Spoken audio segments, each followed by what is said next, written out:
इस वीडियो में हम बात करेंगे कि क्यों डिवोर्स जो हो रहे हैं वो बिल्कुल ही नॉर्मल चीज़ है। देखिए अभी क्या होता है, न्यूज़ में बहुत प्रोपागेंडा आता है कि इंडिया में डिवोर्सेस बढ़ रहे हैं, ऐसे तो सोसाइटी ख़त्म हो जाएगी।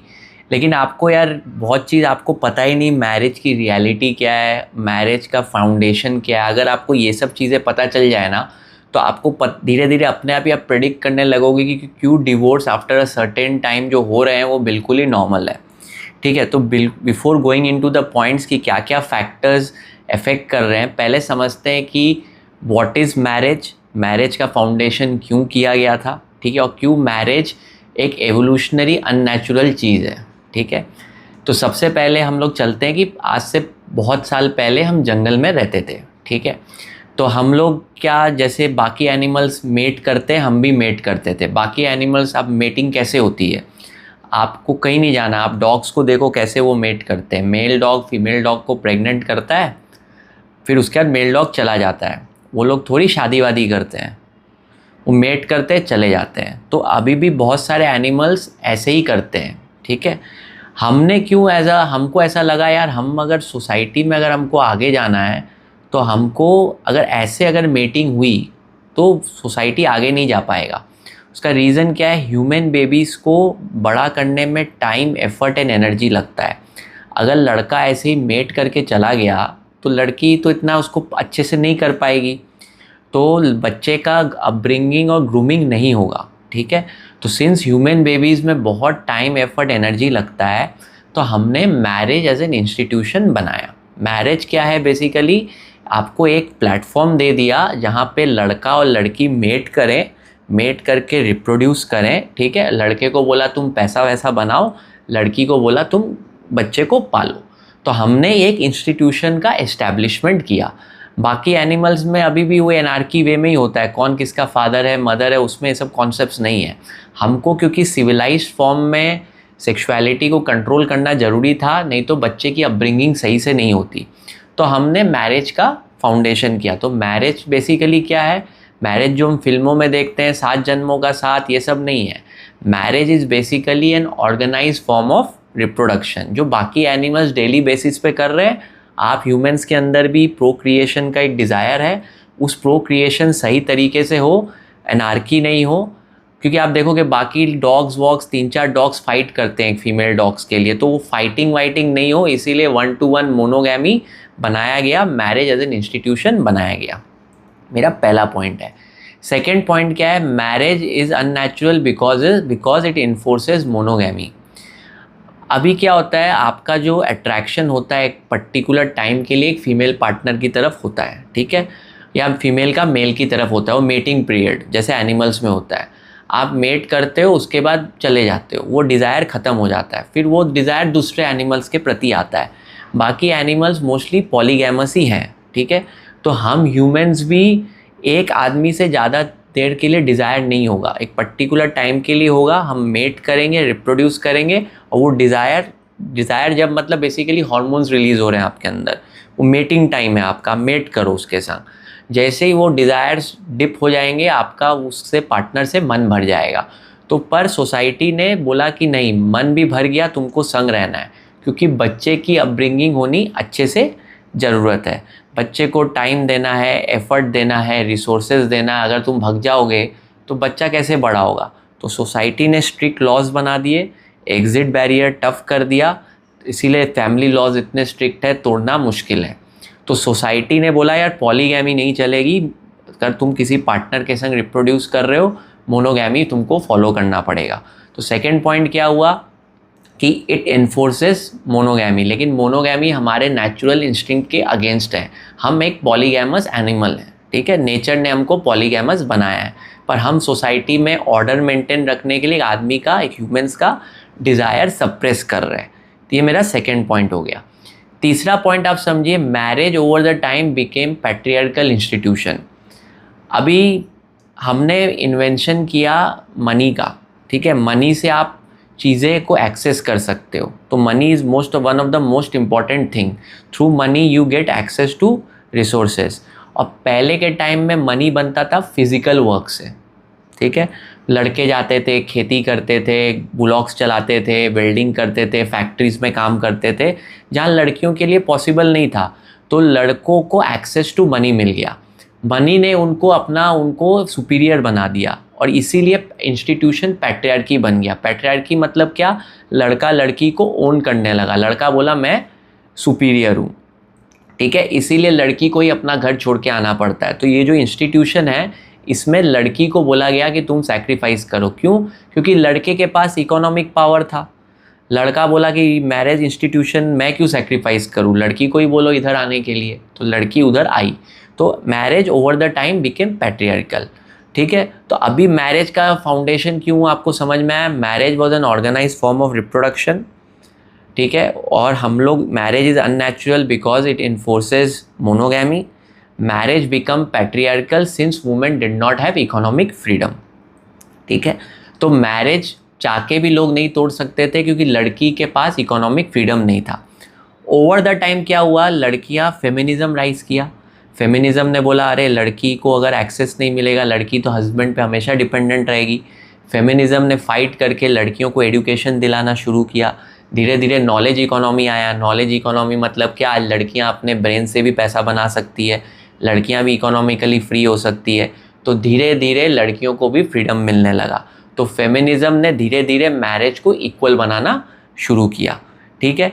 तो पहला रीज़न था कि लड़की पहले के टाइम में चाह के भी नहीं छोड़ सकती थी क्योंकि वो इकोनॉमिकली डिपेंडेंट थी। फेमिनिज्म ने उसको एम्पावर किया। आज अगर लड़की को अगर नहीं पसंद है तो वो छोड़ सकती है। इसीलिए बहुत डिवोर्सेज में आज अगर लड़कियां एम्पावर्ड है तो वो इस मैरिज से निकल सकती है। तो पहला पॉइंट ये है कि feminism empowered women to get more educated, to more empowered, जो पैट्रियार्की नहीं करने दे रहा था। इसीलिए आजकल अगर लड़की को नहीं जमता लड़के के संग तो वो एग्जिट कर सकती है। ये मेरा पहला पॉइंट था जो पहले पॉसिबल नहीं था। सेकेंड जो मेरा पॉइंट है, in India we are in rush to get married and we make very bad decisions in that. India में क्या होता है, बचपन से हम मैरिज को सेलिब्रेट होते हुए देखते हैं। फिर बॉलीवुड की कंडीशनिंग होती है जिसमें बताया गया कि तुम्हारा 7 जन्मों का साथ है, लड़की ऑपोजिट पार्टनर ही तुम्हारे लिए इम्पॉर्टेंट है। तो हमको बचपन से लगता है यार ये बहुत इंपॉर्टेंट चीज़ है। बेसिकली कुछ नहीं, ये एक मेटिंग है, आप एक रिप्रोडक्शन एवोल्यूशनरी अट्रैक्शन है। अगर आप लेयर हटा दो बॉलीवुड का और जो सोसाइटी ने आपको बोला है, आपको समझ में हो जाएगा ये एवोल्यूशनरी अट्रैक्शन है क्योंकि नेचर चाहता था प्रोक्रिएशन। पर हमने इस पे 2 लेयर लगा दिया कि ये बहुत बड़ी चीज़ है। मैरिज ताम झाम से होने लगा, पंडित आते हैं हमारे मैरिज में, फेरे होते हैं। तो मैरिज को पैकेजिंग किया गया कि तुम कुछ माने बहुत बड़ा काम अचीव कर रहे हो लाइफ में। और हम सेलिब्रेट भी ऐसे ही करते हैं, लड़का लड़की ऐसे सेलिब्रेट करते हैं जैसे नोबेल प्राइज़ जीत रहे हैं। तो हर लड़का लड़की चाहता है ना कि वो नोबेल प्राइज़ जीते। तो हम मैरिज को ऐसे ही सेलिब्रेट करते हैं। और इंडिया में जैसे एक पर्टिकुलर एज होता है, हम रश में रहते हैं मैरिज में, और जैसे ही हम रश करते हैं, रश में आप जानते हैं डिसीजंस गलत हो जाता है। तो since you are in rush to get married, आप फटाफट जो भी मिला शादी कर लेते हो। आपको अंदर सपोज पहला पार्टनर से अट्रैक्शन हुआ, वो तो अट्रैक्शन है, आप सेटल ही नहीं होने दिए वो अट्रैक्शन को, सेटल होने दो। देखो वो पार्टनर अच्छा लग रहा है नहीं लग रहा है, आप फट से घुस गए क्योंकि आपकी कंडीशनिंग चल रही है, बॉलीवुड की सोसाइटी का फोर्स हो रहा है, आपके ऊपर एज निकले जा रहा है। आप फटाक से घुसते हो मैरिज में, जाके पता चलता है जब वो हॉर्मोन्स डिप हो जाते हैं, आपको लगता है ये गलत पार्टनर आ गया। तो ये मेरा पहला पॉइंट है कि in India youth are very माने in rush to get married because of societal conditioning and Bollywood. जो आप कंटेंट कंज्यूम करते हो रोमांस और इस चीज़ के वजह से, तो आपको लगता है बहुत ज़्यादा है। तो इसीलिए आप जब घुसते हो कुछ दिन के बाद नहीं जमता, आप दोनों में क्लैशेस होते हैं, आप अलग हो जाते हो। तो ये मेरा पहला पॉइंट है।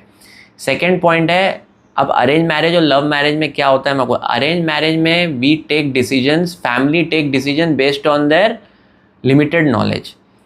अभी अरेंज मैरिज होता कैसा है, ये फलाना ताऊ ने बोला था ये लड़का अच्छा, आप शादी कर लो, ये फलाना ताऊ बोल रहे हैं लड़की को मैं जानता हूँ शादी कर लो। तो हम मैरिज का डिसीजन जो हमारे रिलेटिव्स का लिमिटेड नॉलेज है उसके ऊपर लेते हैं, जो बिल्कुल ही गलत है। आप अरेंज मैरिज कर रहे हो, बेसिकली एक ब्लाइंड डिसीजन ले रहे हो।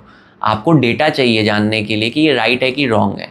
तो अरेंज मैरिज के पहले लोगों को बेसिकली डिटेक्टिव्स हायर करने चाहिए, उनको पूरा इन्वेस्टिगेट करके ऑपोजिट पार्टनर का पूरा डेटा निकालना चाहिए। बायो डेटा क्या होता है, एज, प्रोफेशन, ये वो एक पेज के ऊपर और वो फलाना ताऊ ने बोल दिया उसके ऊपर हम मैरिज करते हैं और ये हम फंसते हैं। आप लोग अगर अरेंज मैरिज कर भी रहे हो, आपको डिटेक्टिव हायर करो, और मैं बता रहा हूँ डिटेक्टिव हायर करोगे ऐसा सब चीज़ें खुलेगी, आप घुसोगे ही नहीं हो फिर उसमें, और वो आपको मैरिज के बाद पता चलता है। तो इसीलिए अरेंज मैरिज में एक ब्लाइंड डिसीजन ले लेते हो, it's one of the most important decisions. आप रिलेटिव्स के ऊपर, सोसाइटी के प्रेशर के ऊपर ले लेते हो। आपको डिटेक्टिव हायर करना चाहिए क्योंकि आप वो उस अननोन आदमी को जानते नहीं, उसका पूरा हिस्ट्री निकालना चाहिए, फिर बेस्ड ऑन डेटा फिर आपको डिसाइड करना चाहिए कि वो राइट है कि रॉन्ग है। क्योंकि देखिए आपके पास कोई डेटा नहीं है, डिटेक्टिव ही आपको ला के देगा, आप थोड़ी जा के सब हिस्ट्री निकाल पाओगे। उसका बिहेवियर क्या है, उसके हैबिट्स क्या है, वो उसके पिछले पार्टनर्स कितने रह चुके हैं, इनफिडिलिटी का टेंडेंसीज क्या है, ये सब आपने देखा नहीं, फंसते हो वहाँ पे जाके। तो इसीलिए आफ्टर सर्टेन टाइम ये होता है और डिवोर्सेस होता है। ये पहला अरेंज मैरिज में। लव मैरिजेस कैसी होती है, दो लोगों में लव हुआ, लव हमने समझा एक एवोल्यूशनरी हार्मोन है, वो थोड़े टाइम के लिए आता है।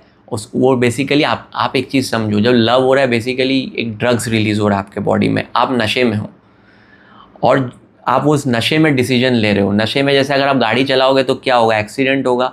Love is basically set of hormones releasing in your body, जिससे आपका कॉन्शियस ब्रेन बिल्कुल ख़त्म हो जाता है। जैसे आप दारू पी लेते हो, आप ड्राइव करते हो, आपको कुछ समझ में नहीं आता ना, ब्रेन उस कैपेबिलिटी पे काम नहीं करता। लव भी वैसे ही होता है, आपके बॉडी में ड्रग्स रिलीज़ हो रहा है, नेचर का ड्रग्स। नेचर चाहता है फटाफट तुम उस पार्टनर से मेट करो, रिप्रोड्यूस करो। नेचर का पर्पस प्रोक्रिएशन है, इसीलिए वो ड्रग्स रिलीज़ किया है। आपको लेकिन समझना है नेचर के ट्रिक को। आप अगर नेचर के ट्रिक को नहीं समझे, आप फंस जाओगे। आपको लगा ये ड्रग्स रिलीज़ हो रहा है, इसका मतलब वो पार्टनर बहुत इंपॉर्टेंट है, आप उस ड्रग्स के बेसिस में डिसीजन ले लेते हो। यूजुअली आपको उस ड्रग्स को सेटल हो जाने देना चाहिए, वो एटलीस्ट 1-2 ईयर्स में सेटल हो जाता है।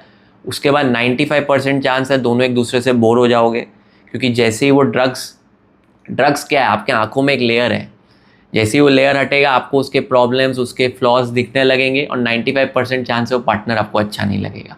जो ड्रग्स के केसेस में आपका कॉन्शियस ब्रेन खत्म हो जाता है और इसीलिए डिवोर्सेस बढ़ते हैं। ये मेरा सेकेंड पॉइंट हो गया कि अरेंज मैरिज में क्यों ऐसा प्रॉब्लम्स आता है, लव मैरिज में क्यों ऐसा प्रॉब्लम आता है। तीसरा जो मेरा प्रॉब्लम है कि पीपल चेंज विथ टाइम, मतलब विथ एज। पहले के टाइम में क्या होता था ना, जैसे हमारे पापा मम्मी ने शादी करी तो दोनों में कोई चेंज ज़्यादा होता नहीं था, क्योंकि सोसाइटी इतने तेज़ी से इवॉल्व ही नहीं कर रही थी। दोनों की मैच्योरिटी लेवल सेम थी दोनों, और पहले इकोनॉमिक फ्रीडम नहीं था, दोनों मिलजुल के काट लेते थे। अभी सोसाइटी इतनी तेज़ी से इवॉल्व कर रही है, लड़का भी जॉब पे जा रहा है, लड़की भी जॉब पे जा रही है, दोनों का मैच्योरिटी लेवल अलग अलग पेस पे चेंज हो रहा है। तो जब आपने 27-28 में शादी करी, 40 तक सपोज आप दोनों का मैच्योरिटी लेवल इस लेवल पे था, एक आदमी 40 तक इधर ग्रो कर गया, फटफट लाइफ में ग्रो किया, आप उधर ही रह गए क्योंकि आपको घर देखना था, ये देखना था, तो इस आदमी को आपके संग जमेगा ही नहीं। आप सिंपल बताता हूँ, जैसे आप अभी 26 के हो, आपको 15 साल के बच्चे के संग अच्छा लगेगा क्या? क्योंकि आपकी बुद्धि 26 की हो गई है। वैसे ही अगर कोई 40 का और आप 36-37 के हो वाइफ, लेकिन मैच्योरिटी में अगर इतना डेल्टा है, आपको उसके संग अच्छा ही नहीं लगेगा। तो since society is changing at rapid pace, maturity level तो चेंज होना ही है दोनों का, इसीलिए लोग 40-45 में दोनों की जमती नहीं, डिवोर्सेस हो जाते हैं। ये भी एक वन ऑफ द कॉमन, और बेसिकली कॉमन है, इसमें हमको टैबू नहीं समझना कि ये एक नेचुरल चीज़ हो रही है, और ये अगर हो रही है तो अच्छी चीज़ है, अगर नहीं हो रही है इसका मतलब दोनों फोर्सफुली एक बैड रिलेशनशिप में हैं और फंसे हुए हैं, दोनों समाज के डर के वजह से निकल नहीं पा रहे।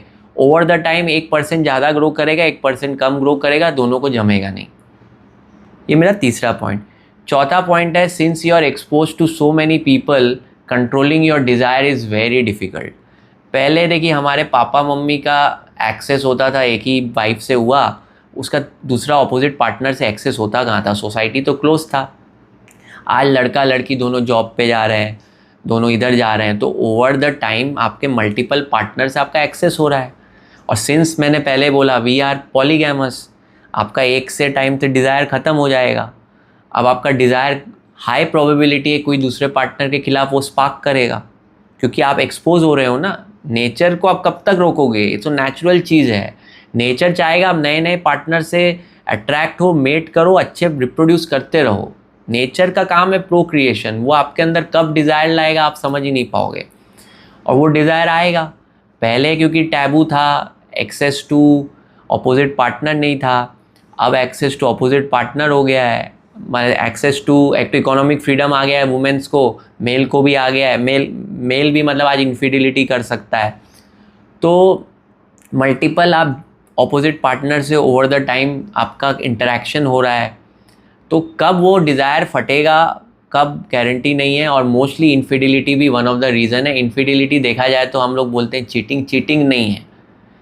एक आदमी के अंदर डिज़ायर आ रहा था पहले, वो क्योंकि हम लोग नेचुरली पॉलीगैमस है, वो डिज़ायर आना ही है। डिज़ायर को सप्रेस किया था सोसाइटी ने, आपको कंडीशन कर दिया था कि चीटिंग नहीं करना, पति तुम्हारा परमेश्वर है। तो ये सब कहानी बोल के आपके अंदर डर डाला गया था कि आप मोनोगैमस रहो।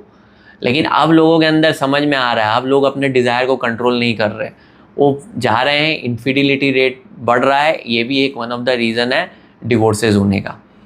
ठीक है, तो ये मोस्टली रीज़न है। और अगर ये चीज़ें हो रही है तो ये बिल्कुल ही नेचुरल है। सोसाइटी इसको कैसे कंट्रोल करेगी पता नहीं, क्योंकि सोसाइटी पहले तक चल रही थी क्योंकि सोसाइटी क्लोज थी, सोसाइटी में लड़कियों के पास इकोनॉमिक फ्रीडम नहीं था, डिवोर्स एक बहुत बड़ा टैबू था। तो ये सब बैरियर्स तो ख़त्म हो गए, सोसाइटी ओपन हो गई, आज लोगों के मल्टीपल इंटरेक्शंस हो रहे हैं। कब तक डिज़ायर कंट्रोल करोगे, टैबूनेस ख़त्म हो गया, आजकल डिवोर्स एक आम चीज़ है।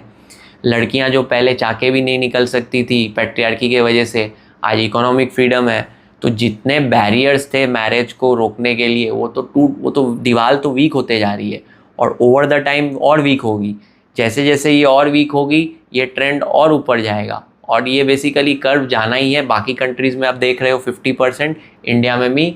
अगर एक तो टैबू तो ख़त्म हो गया, मेन अभी भी है कि थोड़ा सोसाइटी का डर है, थोड़ा सोशल वैलिडेशन, लोगों को लगता है अरे मेरा पार्टनर से तोड़ दिया लोग क्या, थोड़ा बहुत अभी भी है, इसलिए चल रहा है। और लड़कियां अभी भी कुछ कुछ जगह पूरी तरह इकोनॉमिकली फ्री नहीं हुई है। अगर ये दो चीज़ें और हो गई ना, ये फटेगा, ये इंस्टीट्यूशन 60-70 ईयर सर्वाइव नहीं कर पाएगा, और ये फटना नेचुरल है। और ये हो रहा है तो आप मान के चलिए, ये पहले एबनॉर्मली रोका गया था, अब ये नॉर्मल हो रहा है। मतलब मेरा पॉइंट यही है, मतलब डिवोर्स को आप इतना अननेचुरल इवेंट मत समझिए कि क्या हो रहा है शादी। कुछ बुढ़े आके बहुत बोलते हैं सोशल मीडिया में, अरे समाज टूट रहा है, ये हो रहा है। अरे समाज को सप्रेस किया गया था क्योंकि उसको ऑर्डर मेंटेन रखना था। आज वो समाज अपना नेचुरल डिज़ायर्स फ्लो कर रहा है, और आज जेनजीज और इनमें डिज़ायर्स है वो तो एक्सप्रेस कर रहे हैं, वो फटना ही है। उन बुढ़ों को ये सब हिस्ट्री मालूम ही नहीं है। अब वो बुढ़ों की बात सुन के डर जाते हो। आप उन बुढ़ों जीवन भर मोनोगैमस रहे हैं, उनके अंदर जलन होती है कि लड़के पॉलीगैमस हो रहे हैं, तो बुढ़ों की बात आपको उतनी सुननी नहीं है। ये नेचुरल चीज़ है, क्यों हो रही है आपको सपोज़ अगर बेस लेयर समझ में आ गया, आपको समझ में आ गया कि क्यों ये हो रहा है, और ये हो रहा है तो और जैसे जैसे चेंज होगा ये चीज़ें बढ़ती जाएगी। होपफुली आपको अंदर अवेयरनेस आया। अगर आया तो लिखिए कि क्या आपको नहीं पता था इस वीडियो से कुछ। अगर मेरा वीडियो में आपको कोई पॉइंट अगर सही नहीं लगा तो वो भी कमेंट पे लिखिए। इस वीडियो में अगर कुछ इम्प्रूवमेंट करना है तो वो भी लिखिए, मैं इम्प्रूव करूँगा। अगर आपको मेरे से 1-to-1 कनेक्ट करना है तो लिंक डिस्क्रिप्शन में है। अगर आपको एक्सक्लूसिव कम्युनिटी ज्वाइन करना है जहाँ पे मैं लाइव स्ट्रीम करूँ और ऐसे वीडियोस शेयर करूँ, आपसे 1-to-1 इंटरेक्ट करूँ, तो वो आप कम्युनिटी भी ज्वाइन कर सकते हैं। आप बाकी वीडियोस भी देखिए चैनल के, वो भी इसके रिलेटेड हैं। जानने के बाद अगर आपका नॉलेज बढ़ता है, आपको लगता है कि आपका लाइफ बेटर हुआ, तो आप इस चैनल के इसके टीम को भी सपोर्ट करिए ताकि वीडियो की क्वालिटी और बेटर हो और वीडियोस अच्छे बने। ठीक है, सुपर थैंक्स के थ्रू भी कर सकते हैं, और एक लिंक है उसके थ्रू भी कर सकते हैं। और बहुत लोग मुझसे पूछते हैं कि क्या क्या बुक्स पढ़नी चाहिए, तो कुछ बुक्स मैंने डाल दी है। जो भी सोसाइटी का कूड़ा आपके अंदर गया है वो अगर आपको सफ़ा करना है तो ये 5-6-7 बुक्स आप पढ़ लीजिए, आपका 80% कूड़ा साफ़ हो जाएगा। ठीक है, तो आपको ज़्यादा बुक्स पढ़ने की भी ज़रूरत नहीं है। मोस्टली बुक्स इसी के अराउंड ही रिवॉल्व करती है। अगर आपने 7-8 कूड़े साफ़ कर दिए लाइफ से, आपका लाइफ बेटर हो जाएगा। होपफुली आपको मज़ा आया। Thanks for watching.